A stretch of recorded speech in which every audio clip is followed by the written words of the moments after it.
साथियों, आप पढ़ रहे हैं संस्कृत। स्वागत है आप सभी का ग्रेट मंत्रा के यूट्यूब चैनल पर। आज हम आपसे बात करेंगे संस्कृत में संस्कृत भाषा का विकास क्रम। संस्कृत भाषा का विकास क्रम। संस्कृत भाषा विकास क्रम की अगर हम बात करें तो इसमें सबसे पहले आता है ब्रह्म भाषा।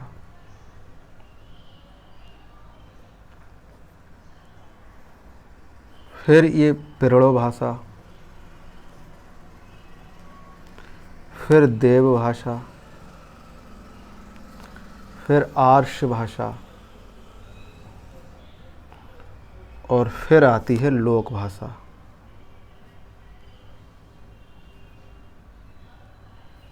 और इसके बाद में आती है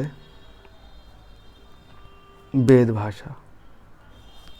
इसका ये जो क्रम है ये इस प्रकार चलेगा। अब लौकिक जो भाषा है उसके अंतर्गत क्या क्या चीज़ आती है, तो लौकिक भाषा के अंतर्गत इसमें आता है प्राकृत,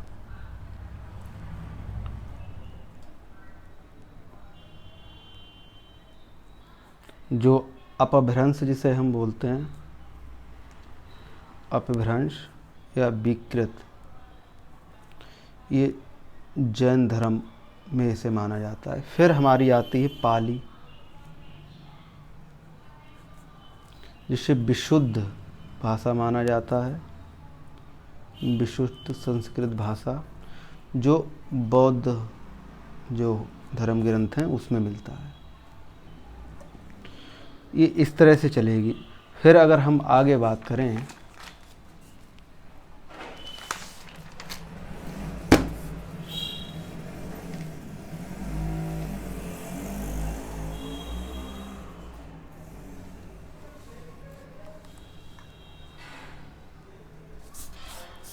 तो इसमें जो वैदिक संस्कृत है,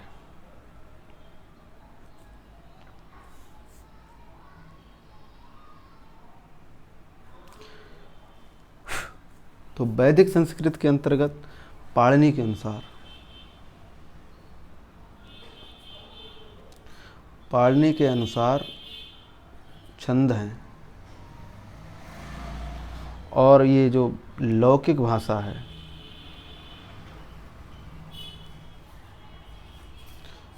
लौकिक भाषा, इसके अंतर्गत पाणिनि के अनुसार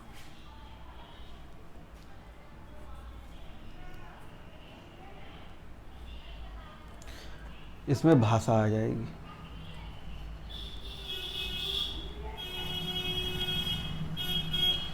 तो ये बात इसको, अब भाषा का जो है वो क्या है भाषा, तो भाषा की जो परिभाषा है वो इस तरीका से हम कह सकते हैं कि अभिव्यक्त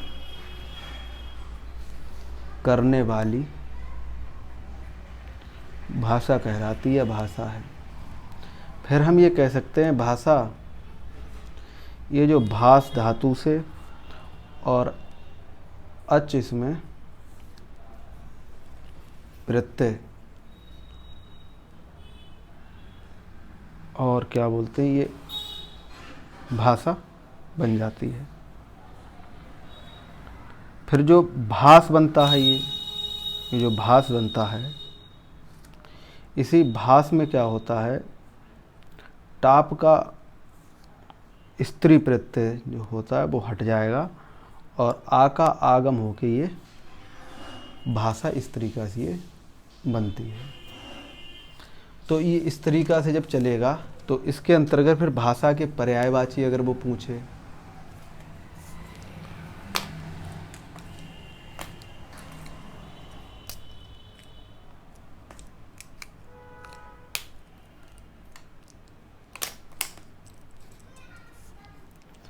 तो भाषा के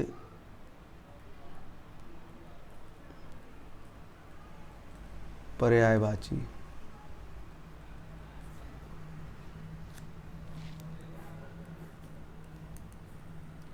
भाषा के पर्यायवाची क्या क्या होंगे, इसे हम वाक कहते हैं, वाचा कहते हैं, आंक, अंकिल कहते हैं, और गिर कहते हैं,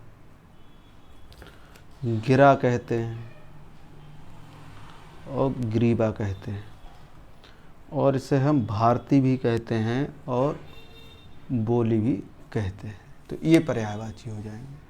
आगे अगर हम बात करें कि भर्तृहरि के अनुसार, तो भर्तृहरि के अनुसार भाषा शब्द ब्रह्म है। ये बात वाक्य पदियम में उन्होंने दर्शाई है। किसके अनुसार? ये जो भर्तृहरि हैं उनके अनुसार। फिर आगे अगर हम देखें तो आचार्य दंडी कहते हैं कि भाषा शब्द ज्योति, भाषा शब्द ज्योति है। ये इन्होंने बात लिखी है काव्यादर्श इनके जो ग्रंथ है उसमें, आचार्य दंडी। फिर आगे अगर हम देखें तो लिपि चिन्ह चा भाषा, लिपि चिन्ह चा भाषा, ये बात कहने वाले हैं आचार्य मंगलदेव शास्त्री।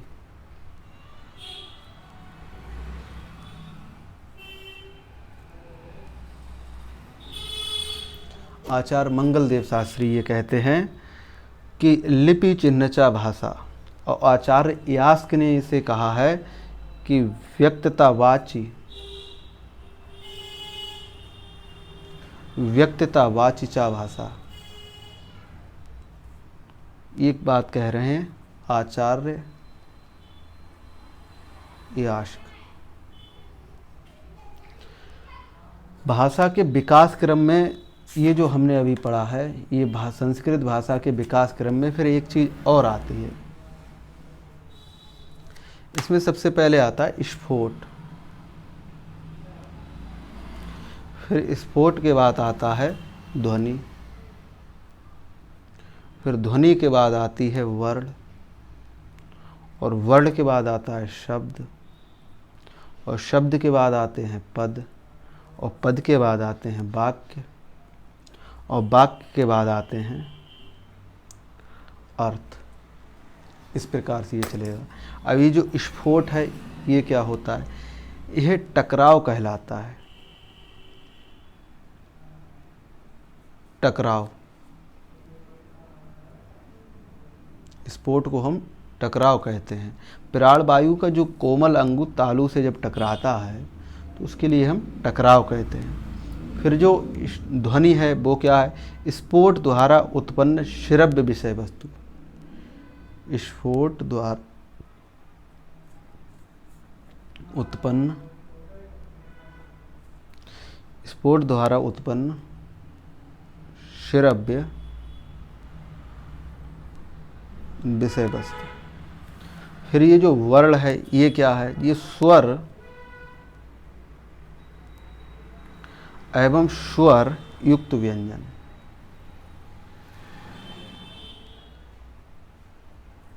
वो क्या है? वर्ण है।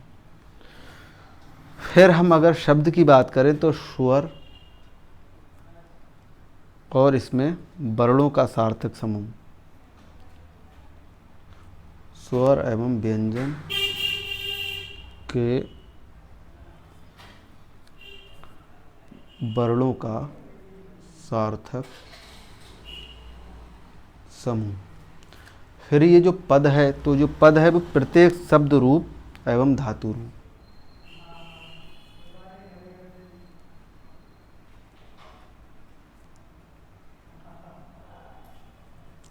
ये क्या कहलाएगी? ये पद कहलाएगा। फिर ये जो वाक्य है ये वाक्य पदों का कारक,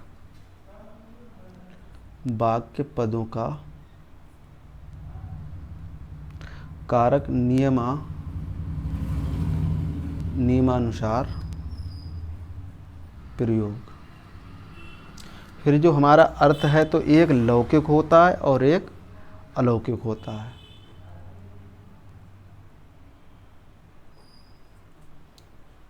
अलौकिक, जैसे इसमें सामान्य होएगा, लौकिक में अलौकिक होएगा असामान्य, यानी विशेष।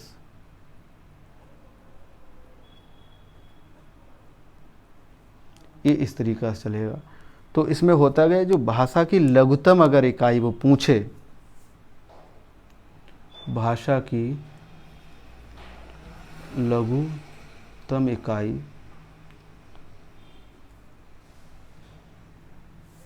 तो भाषा की लघुतम इकाई हो वो वर्ण होगी। और वो पूछ ले ध्वनि की जननी कौन है, तो जो ध्वनि की जननी है वो प्राणवायु है। और ये जो हमारी ध्वनि का जनक है, ध्वनि का जो जनक है वो स्फोट है। तो इसमें हमने 2-3 चीज़ें समझी। भाषा विकास का जो क्रम है, तो इसमें सबसे पहले ये जो ब्रह्म भाषा से फिर प्रणव भाषा आई, फिर देव भाषा आई, फिर आर्ष भाषा आई, फिर लोक भाषा आई, फिर वेद भाषा आई। फिर लौकिक भाषा में बात करें तो ये 2 प्रकार की बनी। इसमें पहले जो चलेगा प्राकृत, इसमें अपभ्रंश या विकृत जो भाषा है ये जैन धर्म के अनुसार। फिर जो पाली है ये विशुद्ध संस्कृत, ये बौद्ध धर्म के अनुसार चलेगी। आगे अगर हम देखें इसमें जो वैदिक संस्कृत है, तो वैदिक संस्कृत के अंतर्गत क्या होगा, इसमें पाणिनि के अनुसार ये छंद है और लौकिक भाषा के अनुसार ये पाणिनि के अनुसार ये भाषा है। फिर जो भाषा है ये अभिव्यक्त करने वाली जो है वो भाषा है। अब ये जो भाषा शब्द है ये भास धातु से अच जो हमारा प्रत्यय है उसमें फिर भास बनता है। फिर जो भास है इसी से जो भास है इसमें जो है हलंत में आके टाका आगम होके ये क्या बोलते हैं स्त्री प्रत्यय, ये जो पा है ये हट जाएगा, लोप हो जाएगा और ये जो आ है वो आ जाएगा इसके स्थान पे, तो ये भाषा बन जाएगा इसके ऐसे करके। तो ये इस तरीक़ा से जब चलेगा, इसमें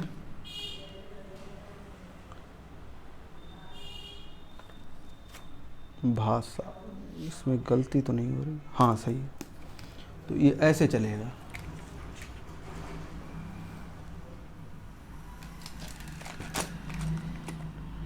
इस तरीक़ा से ये भाषा बन जाएगा। तो ये बिल्कुल सही है, मुझे दिक्कत, मैं समझा ये गलत है, ये सही है, डाउट हो रहा था, क्लियर है ये। फिर अगर हम आगे बात करें तो ये जो भाषा के पर्यायवाची हैं, तो वाचा है इसका पर्यायवाची, और इसका पर्यायवाची क्या बोलते हैं,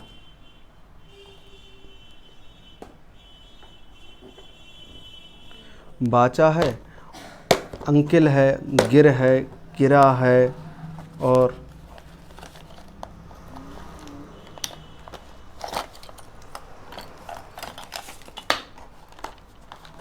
गिर है, गिरा है,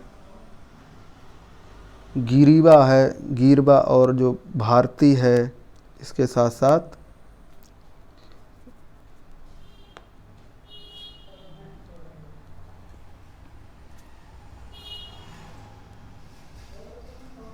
भारती है, और बोली हम इसी को कहते हैं। तो ये इस तरीक़ा से ये भाषा के पर्यायवाची हो जाएंगे। आगे अगर हम बात करें इसी में,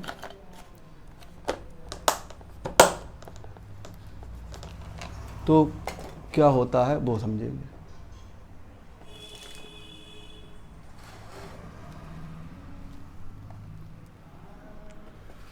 सॉरी फॉर डिस्टर्ब। तो इसमें क्या होता है, ये भाषा के जो, तो भाषा शब्द ब्रह्म है, ये वाक्य पदियम में लिखा है भर्तृहरि जी ने, और भाषा शब्द ज्योति है ये लिखा है काव्य दर्शन ग्रंथ में आचार्य दंडी ने, और लिपि चिन्ह चा भाषा, ये आचार्य मंगलदेव शास्त्री ने से लिखा है। कौन याद कर रहा है? फिर जो व्यक्तिवाची भाषा, ये आचार्य यास्क ने लिखा है। तो इसका जो क्रम चलता है वो इस प्रकार चलता है। अगर हम बात करें जो भाषा के जो सूक्ष्म विश्लेषण की विकास क्रम की, तो इसमें पहले स्फोट आता है, फिर ध्वनि, फिर वर्ण, फिर शब्द, फिर पद, फिर वाक्य, फिर अर्थ। जो स्फोट है ये टकराव कहलाता है, और जो ध्वनि है ये स्फोट के द्वारा उत्पन्न होती है। जो स्फोट है ये टकराव कहलाता है, और जो ध्वनि है इस स्फोट से जो उत्पन्न होता है वो हमारा ध्वनि कहलाती है। फिर जो ध्वनि है ये स्वर एवं जो स्वर युक्त व्यंजन है वो वर्ण है, और जो स्वर व्यंजन के वर्णों के सार्थक समूह हैं वो शब्द हैं, और प्रत्येक शब्द रूप धातु रूप पद के अनुसार चलता है। और वाक्य जो है वो वाक्य पदों का कारक नियमानुसार प्रयोग होता है। और जो अर्थ है ये लौकिक है सामान्यता, और अलौकिक है ये विशेष। फिर भाषा की लघुतम इकाई अगर वो पूछ ले तो हो जाएगा हमारा वर्ण। और ध्वनि भाषा की ध्वनि की जननी जो वायु प्राण है, और ध्वनि का जो जनक है वो स्फोट है। ये इस प्रकार चलेगा। फिर हम अगर आगे बात करें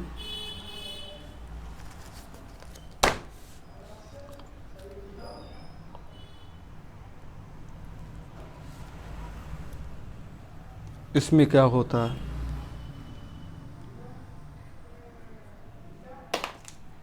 अब भाषा के वर्गीकरण की अगर हम बात करें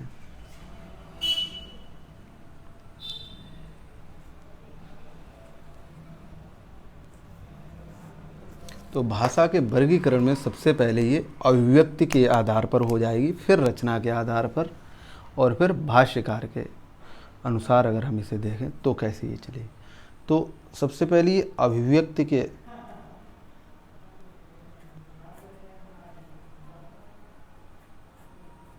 अभिव्यक्ति के आधार पर ये व्यक्त भाषा है, यानी कि जो प्रकट हो जाए। और अव्यक्त भाषा है जो अप्रकट है। दूसरा हमारा हो जाएगा रचना के आधार पर।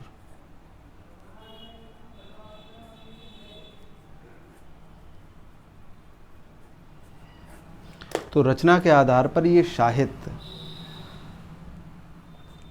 यानी कि कल्याणकारी। और व्याकरण जो क्या है, तो जो व्याकरण है वो क्या करे, शुद्धिकारक है, शुद्धिकारक।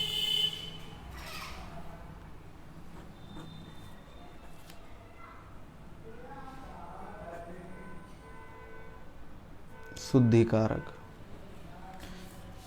आगे अगर हम देखें इसमें तो भाष्यकार के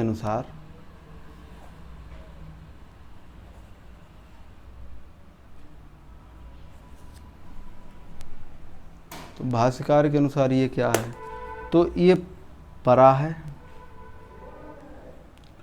और पश्यन्ति, मध्यमा और वैखरी। परा क्या है, ये दिव्यवाणी को हम परा कहते हैं। और जो पश्यन्ति है ये चलवाणी है। और ये जो मध्यमा है ये सुषुप्त जो वाणी होती है उसमें। और ये जो वैखरी है ये प्रत्यक्ष वाणी है। अब पाणिनि शिक्षा ग्रंथ में क्या है, वर्ण जो माने गए वो कितने माने गए, तो पाणिनि जो शिक्षा ग्रंथ है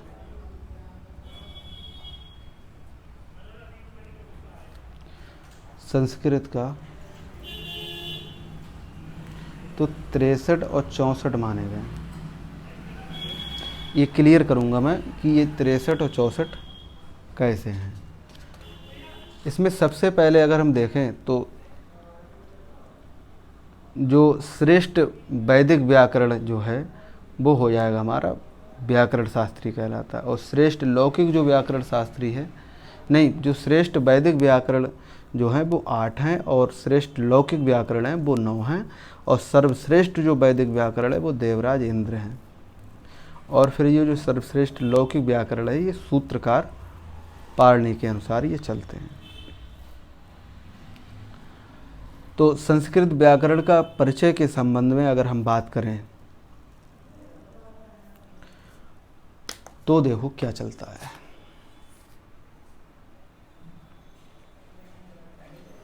संस्कृत व्याकरण का परिचय से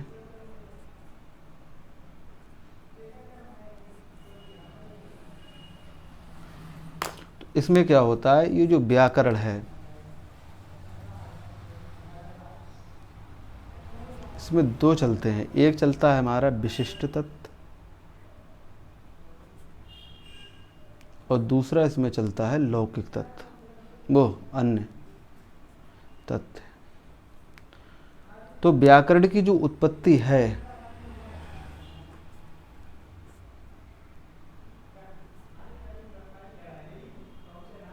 उसमें क्या होता है, ये जो व्याकरण उत्पत्ति है तो इससे बी उपसर्ग से आंग धातु में आ का आगम होके क्री से ये ल्यूट जो उपसर्ग है उससे ये व्याकरण बनता है। आगे अगर हम देखें तो जो ल्यूट प्रत्यांत कारण ये पुल्लिंग है, ल्यूट प्रत्यांत अकारांत पुल्लिंग और शुद्धि करने वाला है। पठन पाठन के जो प्रधान प्रयोजन है वो भी ये पूछ लेता है। पठन पाठन के प्रधान प्रयोजन या हम अंग कह सकते हैं। तो जैसे रक्षा है, ऊ है, आगम है और लघु है और असंदेह, ये इसके हो जाएंगे। जैसे हम उदाहरण की अगर बात करें तो जैसे राम, तो रम और घय प्रत्यय से ये जो राम शब्द बनेगा इसका अर्थ होता है आनंदित, आनंदित करने वाला।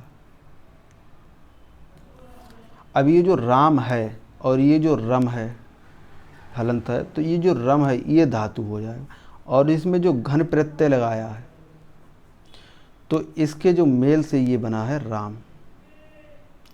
ऐसे व्याकरण के जो पर्यायवाची अन्य नाम है जैसे शब्दानुशासन है, मूल वेदांग है, वेद रक्षक है और लोक शादिका है, ये इसके क्या बोलते हैं हो जाएंगे पर्यायवाची। तो इसमें होता क्या है कि जैसे ये जो राम शब्द है शुरू से चलते हैं,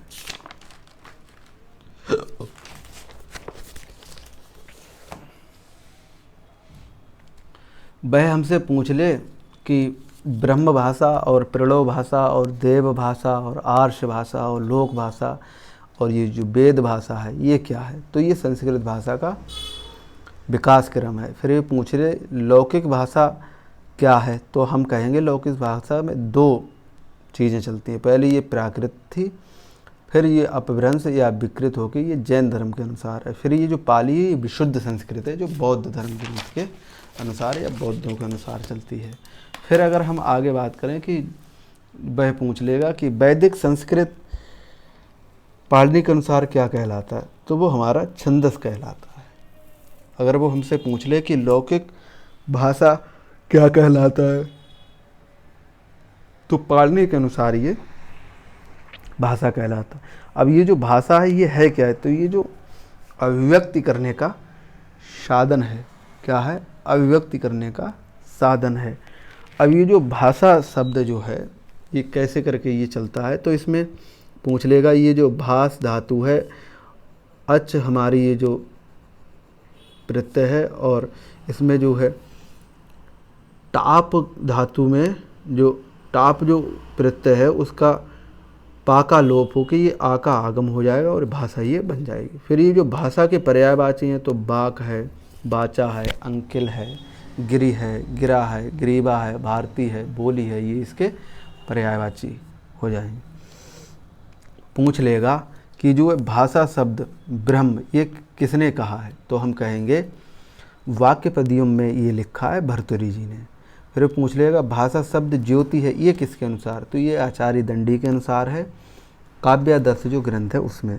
फिर वो पूछ लेगा कि ये लिपि चिन्ह चा भाषा है ये युक्त किसने कही, तो आचार्य मंगलदेव शास्त्री ने ये बात कही है।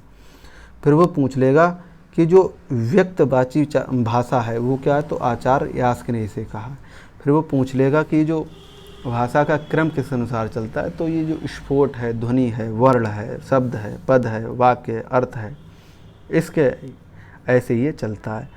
तो स्फोट से ध्वनि, ध्वनि से वर्ण, वर्ण से शब्द, शब्द से पद, पद से वाक्य, वाक्य से अर्थ। स्फोट क्या है, तो ये जो कोमल, ये जो टकराव है हमारा कोमल तालु से, उससे ये उत्पन्न होता है स्फोट। फिर ये पूछ लेगा कि ये ध्वनि है वो क्या है, तो स्फोट द्वारा जो उत्पन्न जो श्रव्य विषय है वो हमारा विषय वस्तु वो क्या कहलाएगी, ध्वनि कहलाएगी। और ये जो वर्ण है ये स्वर एवं स्वर युक्त व्यंजन है वो वर्ण कहलाएगा। और शब्द क्या है, तो स्वर एवं व्यंजन वर्णों का जो सार्थक समूह है वो शब्द कहलाएगा। पद प्रत्येक शब्द रूप एवं धातु रूप को कहते हैं। और जो वाक्य है वाक्य पदों का वाक्य पदों का कारक नियम के अनुसार प्रयोग होता है। और जो अर्थ है तो लौकिक इसमें सामान्य हो जाएगा और अलौकिक ये विशेष हो जाएगा। भाषा की लघुतम इकाई तो हम वर्ण कहेंगे, और ध्वनि की जो जननी है वो प्राणवायु है, और ध्वनि का जो जनक है वो स्फोट है। वो हमसे पूछ लेगा कि भाषा का वर्गीकरण कितने प्रकार से, तो भाषा का जो वर्गीकरण है वो 3 प्रकार से है। सबसे पहले ये हो जाएगा हमारा अभिव्यक्ति के आधार, जिसमें व्यक्त भाषा होती है जो प्रकट होती है, और अव्यक्त भाषा जो अप्रकट होती है। फिर वो पूछ लेगा रचना के आधार पर क्या है, तो रचना के आधार पर है ये जो साहित्य लिखा जाता है, इसका अर्थ होता है कल्याणकारी, तो ये रचना के आधार पर है। और व्याकरण क्या है, तो ये शुद्धिकारक है। फिर वो पूछ लेगा भाष्यकारक के अनुसार क्या है, तो ये जो परा है ये दिव्यवाणी है, और ये जो पश्यंती है ये चलवाणी है, और ये जो मध्यमा है ये सुषुप्त वाणी है, और ये बैखरी है ये प्रत्यक्ष वाणी है। पाणिनि शिक्षा ग्रंथ के अनुसार संस्कृत में 63 या 64 जो वर्ण हैं वो पाए जाते हैं। और व्याकरण का जो परिचय से अगर संबंध की हम बात करें तो इसमें क्या होता है, इसमें व्याकरण एक विशिष्ट तत्व है, एक अन्य तत्व है। तो व्याकरण की जो उत्पत्ति है वो बी उपसर्ग से आंग धातु में जो है, आंग का जो आंग में आका आगम होकर क्रिय धातु से ल्योट प्रत्यय से ये भाषा बनती है। फिर जो पठन पाठन के जो प्रधान प्रयोजन का जो अंग है वो रक्षा है, उहु है, आगम है, लघु है, संधि है। जैसे राम है, तो राम में क्या है, रम धातु है, हलंत राम है, और घय प्रत्यय से ये जो राम शब्द बनता है इसका अर्थ होता है आनंदित करने वाला। तो इस तरीक़ा से ये चीज़ हम पढ़ेंगे और नोट करते रहिएगा।